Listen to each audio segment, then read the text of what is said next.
Ano ba ang hilig mong pagkain? Japanese o Filipino dishes? Bakit hindi kaya pareho na lang? Dahil may nakita akong kainan dito sa may Sitio Manggahan, Barangay Palo Alto, Calamba City na merong nagse-serve ng Japanese at Filipino dishes. Halika, subukan natin. What's up mga ka-idol, yan another day, another food trip gala na naman ang pinuntahan natin ngayong araw na to. Ngayon, nandito tayo sa may Sitio Manggahan, Barangay Palo Alto, Calamba City upang kumain dito sa isang Japanese-Filipino restaurant. At dito tayo magpo-food trip ngayon kasama si Mrs. at ang aking anak. So halika, samahan niyo ako. Tara, kain tayo. Ito ang Japi Lomi and Ramen House.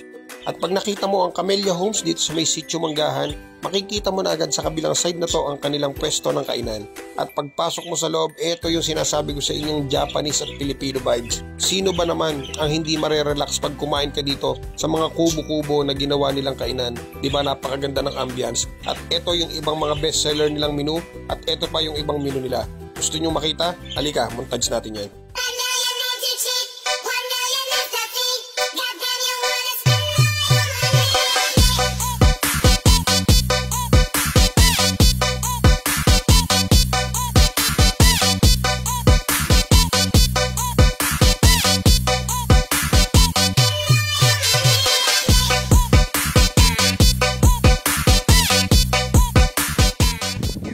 Nakaserve na lahat ng mga pagkain na inihanda sa atin dito sa Japi Lomi and Ramen House.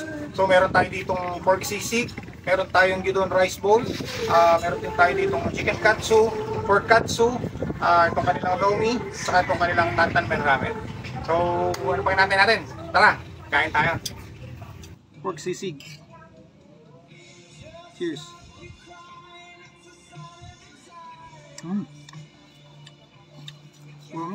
Sobrang crispy ng pork nila.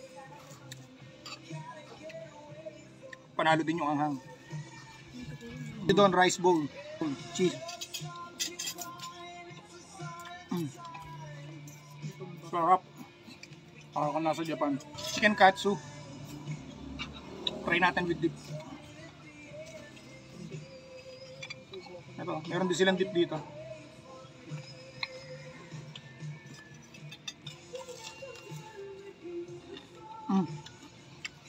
Ang sarap ng pagka-crispy ng balat ng kanilang chicken katsu.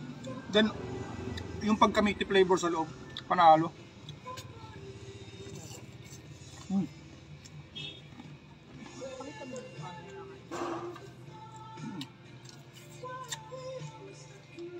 Pork katsu.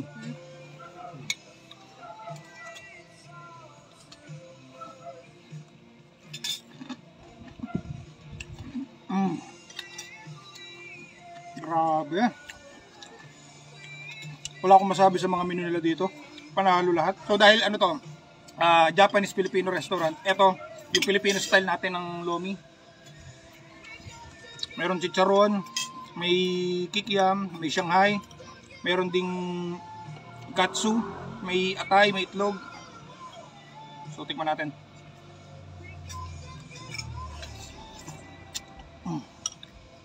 Shanghai. Siyempre, kung meron tayong Filipino style na lomi, ito naman sa Japanese restaurant, ito naman yung kanilang tantan men ramen. Cheers.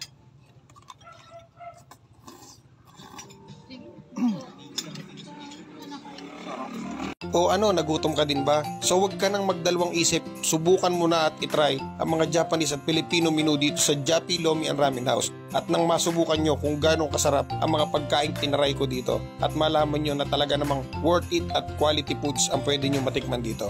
Tara na, kain tayo!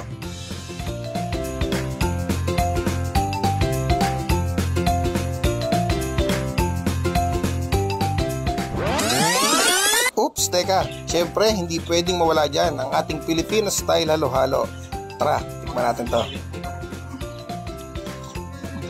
Ang sarap talaga, kaya ano pang inaantay nyo, isama na ang pamilya, isama na ang barkada, isama ang buong tropa at subukan nyo na dito sa Japi Lomi and Ramen House.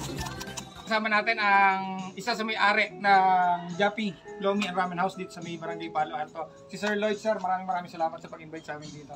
At kay Tita Teresa, so maraming salamat. Sir, invite mo na sila na pumunta rito sa napakasarap at napakagandang place. Okay, so unang-una, maraming salamat kay Sir Jomel for featuring yung aming simple restaurant. So main dishes, Philippine and Japanese cuisine.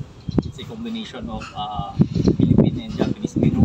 So come and join us here at Manggahan, Palo Alto, Calamba City, in front of Camellia Homes, Calamba. Try and eat our Japanese and Philippine cuisine. So thank you.